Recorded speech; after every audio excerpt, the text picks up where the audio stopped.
You're half a banana, a walking bomb, and you're dusting yourself off. Here are the 10 things you didn't know about yourself that you probably were not aware of. 1. Your perspective on yourself is distorted. Yourself lies before you wish, an open book.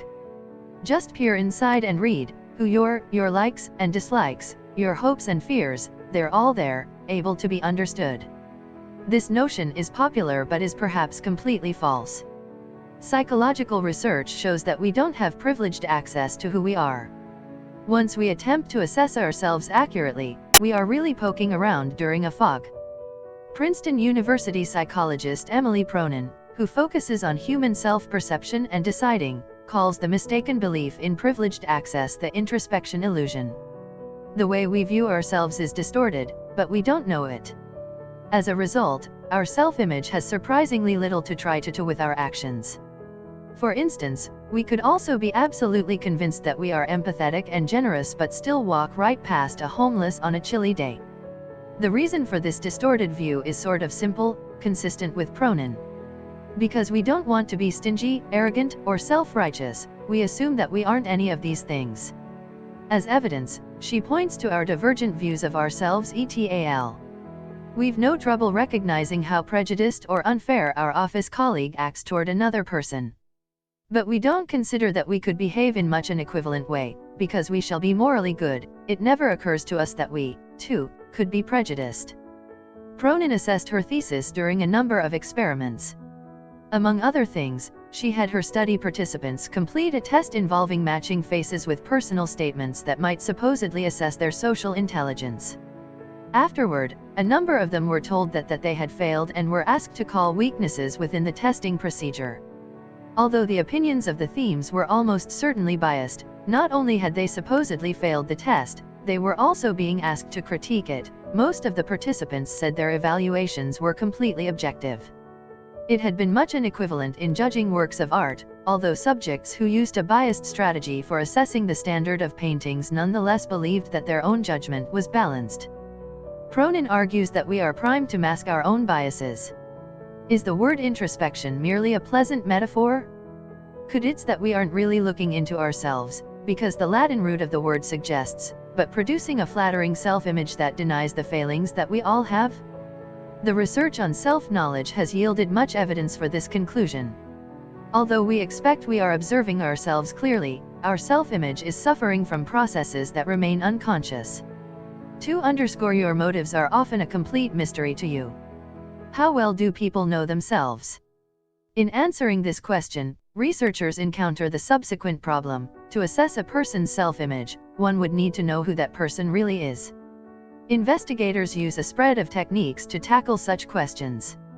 For instance, they compare the self-assessments of test subjects with the subject's behavior in laboratory situations or in lifestyle. They'll ask people, like relatives or friends, to assess subjects also, and that they probe unconscious inclinations using special methods. To measure unconscious inclinations, psychologists can apply a way referred to as the implicit association test, IAT, developed within the 1990s by Anthony Greenwald of the University of Washington and his colleagues, to uncover hidden attitudes. Since then, numerous variants are devised to look at anxiety, impulsiveness, and sociability, among other features. The approach assumes that instantaneous reactions require no reflection. As a result, unconscious parts of the personality come to the fore. Notably, experimenters seek to work out how closely words that are relevant to an individual are linked to certain concepts. For instance, participants during a study were asked to press a key as quickly as possible when a word that described a characteristic like extroversion, say, talkative or energetic, appeared on a screen. They were also asked to press an equivalent key as soon as they saw a word on the screen that associated with themselves, such as their own name. They were to press a special key as soon as an introverted characteristic, say, quiet or withdrawn, appeared or when the word involved somebody else. Of course, the words and key combinations were converted the course of the many test runs. If a reaction was quicker when a word related to the participant followed extroverted, as an example, it had been assumed that extroversion was probably integral thereto person's self-image. Such implicit self-concepts generally correspond only weakly to assessments of the self that are obtained through questionnaires. The image that folks convey in surveys has little to try to do with their lightning-fast reactions to emotionally laden words. And a person's implicit self-image is usually quite predictive of his or her actual behavior, especially when nervousness or sociability is involved. On the opposite hand, questionnaires yield better information about such traits as conscientiousness or openness to new experiences. Psychologist Mitja Back of the University of Munster in Germany explains that methods designed to elicit automatic reactions reflect the spontaneous or habitual components of our personality. Conscientiousness and curiosity, on the opposite hand, require a particular degree of thought and may therefore be assessed more easily through self-reflection. 3. Outward appearances tell people a lot about you. Much exploration demonstrates that our closest and dearest frequently observe us better than we see ourselves. As analyst Simene Vazire of the College of California, Davis, has appeared, 2 conditions specifically may empower others to perceive who we truly are most promptly. First, when they can read a quality from outward attributes, and, second, when a characteristic has an unmistakable positive or negative valence. Insight and innovativeness are clearly alluring. For example, untrustworthiness and egocentricity are definitely not.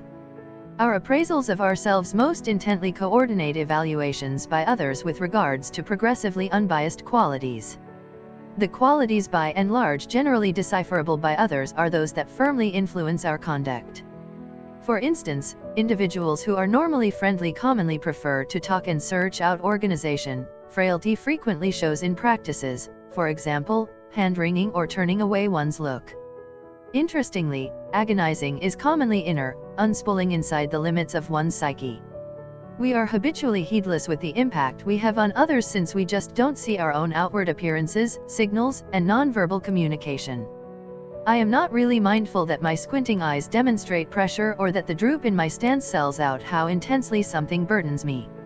Since it is so hard to watch ourselves, we should depend on the perceptions of others, particularly the individuals who realize us well. It is difficult to tell who we are except if others let us know how we influence them. 4. Gaining some distance can help you know yourself better. Keeping a journal, delaying for self-reflection and having examining discussions with others have a long convention, yet whether these strategies empower us to realize ourselves is difficult to tell. Actually, some of the time doing the inverse, for example, giving up is increasingly useful in light of the fact that it gives some separation. In 2013, Erica Carlson, presently at the College of Toronto, evaluated the writing on whether and how care contemplation improves one's self-information. It helps, she noted, by defeating 2 major obstacles, contorted reasoning and self-image assurance. The act of care instructs us to permit our contemplations to just float by and to relate to them as meager as could reasonably be expected. Considerations, all things considered, are just contemplations and not the unadulterated fact of the matter. As often as possible, venturing out of oneself along these lines and just seeing what the psyche does cultivates lucidity. Picking up knowledge into our oblivious intentions can upgrade passionate prosperity. Oliver C. Schultheis of Friedrich Alexander College of Erlangen-Nuremberg in Germany has indicated that our feeling of prosperity will in general develop as our cognizant objectives and oblivious intentions become increasingly adjusted or harmonious. For instance, we ought not slave away at a vocation that gives us cash and force if these objectives are of little significance to us. In any case, how would we accomplish such agreement? By envisioning, for instance. Attempt to envision, as clearly and in however much detail as could be expected, how things would be if your most intense wish worked out as expected. Would it truly make you more joyful? Regularly we capitulate to the impulse to point too much high without considering the entirety of the means and exertion important to accomplish yearning objectives. 5. We too often think we are better at something than we are. It is safe to say that you know about the Dunning-Kruger impact? It holds that the more clumsy individuals are, the less they know about their ineptitude. The impact is named after David Dunning of the College of Michigan and Justin Kruger of New York College. Dunning and Kruger gave their guinea pigs a progression of intellectual undertakings and requested that they gauge how well they did. Best case scenario, 25% of the members saw their exhibition pretty much all things considered, just a few people thought little of themselves. The quarter of subjects who scored most exceedingly awful on the tests truly came up short, uncontrollably overstating their intellectual capacities. Is it conceivable that bragging and coming up short are cut out of the same cloth? As the analysts stress, their work features a general element of self-observation. Every one of us will in general neglect our psychological lacks. By and large, just 0.16 are really poor appearing, to say the least. By examination, the relationship amongst tallness and sex is about 0.7. So for what reason is the abyss between would-be and real execution so expanding? Don't we as a whole have an enthusiasm for surveying ourselves, all things considered? It most likely would save us a lot of squandered exertion and maybe a couple of shames. The appropriate response, it appears, is that a moderate expansion of confidence has certain advantages. As per a survey by analysts Shelley Taylor of the College of California, Los Angeles, and Jonathan Earthy Colored of the College of Washington, rose-hued glasses will in general increment our feeling of prosperity and our exhibition. Individuals tormented by wretchedness, then again, are slanted to be fiercely sensible in their self-evaluations. A decorated mental self-portrait appears to assist us with enduring the good and bad times of day-by-day life. 6_ People who tear themselves down experience setbacks more frequently. Albeit the vast majority of our peers harbor unreasonably constructive perspectives on their trustworthiness or knowledge, a few people experience the ill effects of the contrary contortion. They disparage themselves and their endeavors. Encountering hatred and belittlement in youth, regularly connected with brutality and misuse, can trigger this sort of cynicism which, thus, can restrict what individuals can achieve, prompting doubt, despair and even self-destructive considerations. It may appear to be sensible to believe that individuals with a negative mental self-portrait would be only the ones who might need to overcompensate. However, as therapists working with William Swan of the College of Texas at Austin found, numerous people racked with self-question look for affirmation of their contorted self-observation. Swan depicted this marvel in an investigation on satisfaction in marriage. He got some information about their own qualities and shortcomings, the manners in which they felt bolstered and esteemed by their accomplice, and how content they were in the marriage. True to form, the individuals who had a progressively uplifting demeanor toward themselves discovered more noteworthy fulfillment in their relationship the more they got acclaim and acknowledgement from their other half. Be that as it may, the individuals who routinely picked at themselves felt more secure in their marriage when their accomplice mirrored their negative picture back to them. They didn't request regard or appreciation. Actually, they needed to hear precisely their own perspective on themselves. "You're bumbling." Swan based his hypothesis of self-confirmation on these discoveries. The hypothesis holds that we need others to see us the manner in which we see ourselves. At times, individuals really incite others to react adversely to them in order to demonstrate how useless they are. This conduct isn't really masochism. It is suggestive of the craving for intelligibility, on the off chance that others react to us in a manner that affirms our mental self-portrait. At that point, the world is as it ought to be. Similarly, individuals who view themselves as disappointments will make a special effort not to succeed, contributing effectively to their own demise. They will miss gatherings, routinely disregard accomplishing doled-out work and get into high-temp water with the chief. Swan's methodology repudiates Dunning and Kruger's hypothesis of overestimation. However, the two camps are most likely right. Hyperinflated inner selves are absolutely normal, yet negative mental self-views are normal. 7_ You trick yourself without acknowledging it. As indicated by one compelling hypothesis, our inclination for self-trickery originates from our craving to dazzle others. To seem persuading, we ourselves must be persuaded of our capacities and honesty. Supporting this hypothesis is the perception that effective controllers are regularly very loaded with themselves. Great salesmen, for instance, radiate an excitement that is infectious. On the other hand, the individuals who question themselves by and large are bad at flattering. Lab research is steady also. In one examination, members were offered cash if, in a meeting, they could convincingly profess to have aced a level of intelligence test. The more exertion the applicants put into their exhibition, the more they themselves came to accept that they had a high intelligence level, despite the fact that their genuine scores were pretty much normal. Our self-double dealings have been demonstrated to be very variable. Regularly we adjust them deftly to new circumstances. This flexibility was shown by Stephen A. Sloman of Earthy Colored College and his associates. Their subjects were approached to move a cursor to a speck on a PC screen as fast as could be expected under the circumstances. On the off chance that the members were informed that better than expected expertise in this errand reflected high knowledge, they promptly focused on the undertaking and improved. They didn't really assume that they had applied more exertion, which the scientists decipher as proof of a fruitful self-misdirection. Then again, if the guinea pigs were persuaded that solitary blockheads performed well on such moronic undertakings, their presentation failed abruptly. In any case, is self-misdirection even conceivable? Would we be able to know something important to us in some way or another without being aware of it? Totally. The exploratory proof includes the accompanying examination configuration. Subjects are played audio tapes of human voices, including their own, and are approached to flag whether they hear themselves. The acknowledgement rate changes relying upon the clearness of the audio tapes and the tumult of the foundation clamor. In the event that cerebrum waves are estimated simultaneously, specific signals in the perusing show with sureness whether the members heard their own voice. A great many people are fairly humiliated to hear their own voice. In an exemplary report, Reuben Gur of the College of Pennsylvania and Harold Sakiam of Columbia College utilized this hesitance, contrasting the announcements of guinea pigs and their cerebrum movement. Lo and see, the movement as often as possible flagged, "That is me," without subjects having obviously distinguished a voice as their own.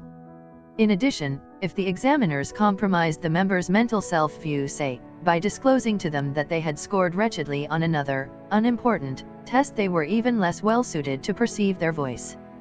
In any case, their mind waves recounted to the genuine story. In a later report, specialists assessed exhibitions on a training test intended to assist understudies with evaluating their own insight so they could fill in holes. Here subjects were approached to finish however many errands as could reasonably be expected inside a set time limit. Given that the reason for the training test was to furnish understudies with data they required, it looked bad for them to cheat. In actuality, falsely siphoned up scores could have driven them to allow their examinations to slide. The individuals who attempted to improve their scores by utilizing time past the dispensed finishing time frame would simply be harming themselves. However, a considerable lot of the volunteers did correctly that. Unwittingly, they just needed to look great. Along these lines, the con artists clarified their running after some time by professing to have been diverted and needing to compensate for lost seconds. Or on the other hand, they said that their fudged results were nearer to their actual potential.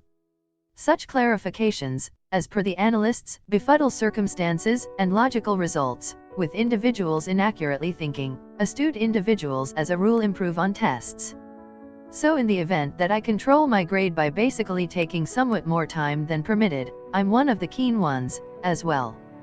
Then again, individuals performed less persistently on the off chance that they were informed that doing very much showed a higher hazard for creating schizophrenia. Scientists call this wonder symptomatic self-misleading. 8. The genuine self is beneficial for you. The vast majority accept that they have a strong basic center, a genuine self. Who they really are is manifested principally in their virtues and is moderately steady. Different inclinations may change, however the genuine self continues as before. Rebecca Schlegel and Joshua Hicks, both at Texas A&M College, and their associates have inspected how individuals' perspective on their actual self influences their fulfillment with themselves. The specialists asked guinea pigs to keep a journal about their regular day-to-day existence. The members ended up feeling generally distanced from themselves when they had accomplished something ethically flawed. They felt particularly uncertain of who they really were, the point at which they had been unscrupulous or egotistical. Tests have additionally affirmed a relationship between oneself and profound quality. At the point when guinea pigs are helped to remember before bad behavior, their guarantee about themselves endures a shot.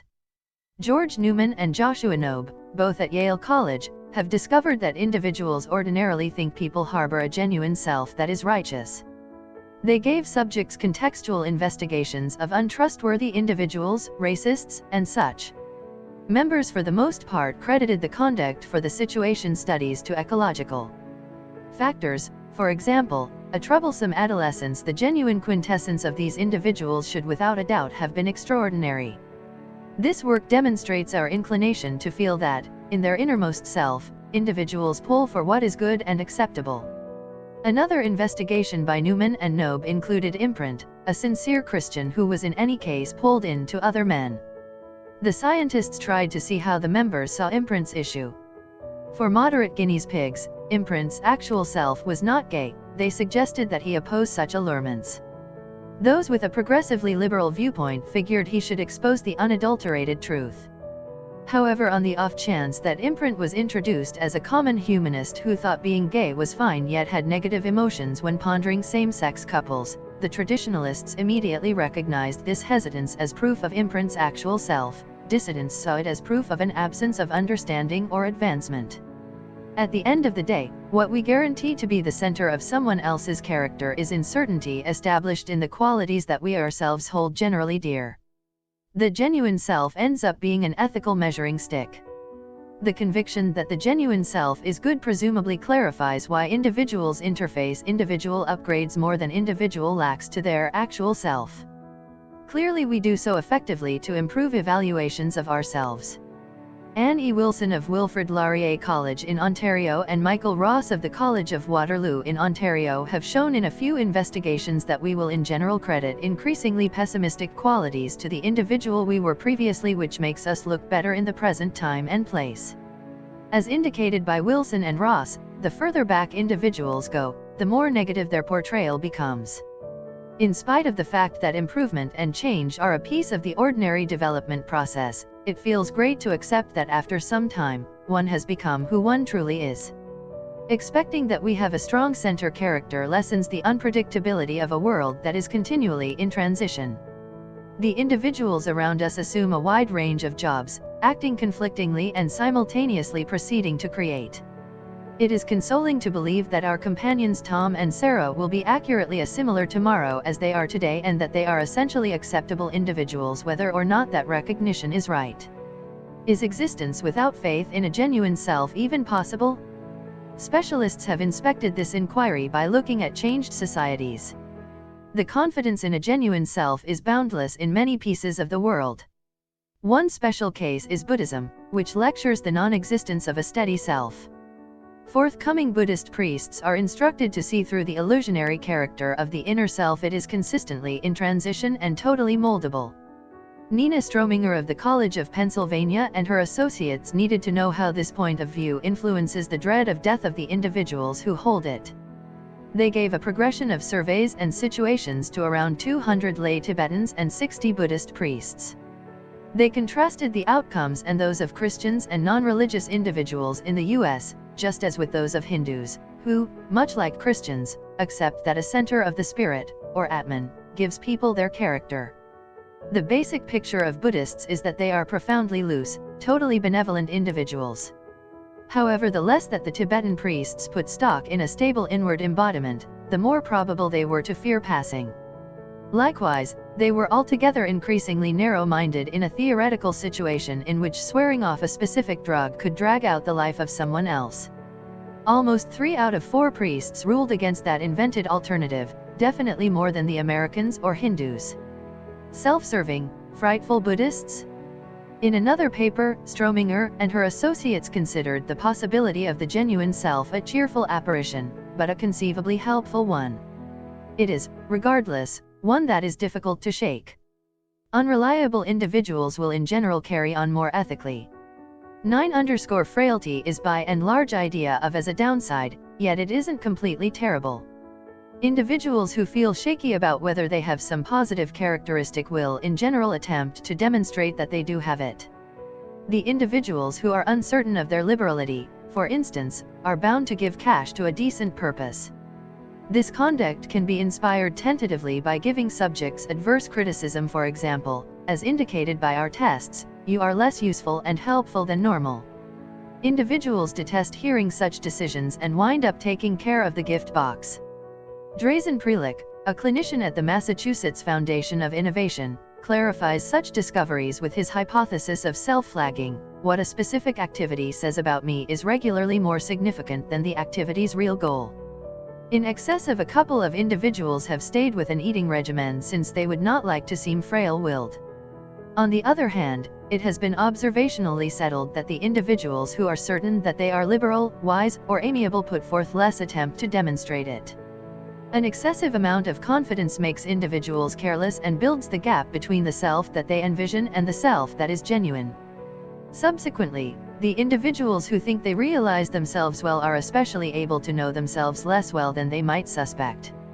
On the off chance that you consider yourself adaptable, you will improve. Individuals' own speculations about what their identity is impact how they carry on. One's mental self-view can in this way effectively become an unavoidable outcome. Song Dweck of Stanford College has invested a lot of energy exploring such impacts. Her takeaway: in the event that we see a trademark as variable, we are slanted to take a shot at it more. Then again, in the event that we see a quality, for example, level of intelligence or resolve as to a great extent unchangeable and intrinsic, we will do little to improve it. In Dweck's investigations of understudies, people, guardians and educators, she gathered a fundamental standard: individuals with an inflexible feeling of self take disappointment gravely. They consider it to be proof of their constraints and dread it. Dread of disappointment, then, would itself be able to cause disappointment. Interestingly, the individuals who comprehend that a specific ability can be created acknowledge mishaps as an encouragement to improve next time. Dweck hence suggests a demeanor focused on self-awareness. If all else fails, we ought to expect that we have something more to learn and that we can improve and create. In any case, even individuals who have an inflexible feeling of self are not fixed in all parts of their character. As per analyst Andreas Steimer of the College of Heidelberg in Germany, in any event, when individuals depict their qualities as totally steady, they will in general accept that they will grow out of their shortcomings at some point or another. 10. On the off chance that we attempt to envision how our character will glance in quite a while, we lean toward perspectives. For example, practicality and clear center will at present be a vital part of who I am, and I'll most likely have less self-questions. Generally, we will in general view our character as surprisingly static to be, apparently in light of the fact that this appraisal offers security and bearing. We need to perceive our specific attributes and inclinations with the goal that we can act in like manner. In the last examination, the picture that we make of ourselves is a sort of place of refuge in an ever-evolving world. What's more, the lesson of the story. As indicated by specialists, self-information is significantly more hard to achieve than has been suspected. Contemporary brain research has in a general sense scrutinized the idea that we can know ourselves impartially and with conclusion. It has clarified that oneself isn't a thing but instead a procedure of ceaseless adjustment to evolving conditions. What's more, the way that we so regularly consider ourselves to be progressively skillful, good, and stable than we really are serves our capacity to adjust.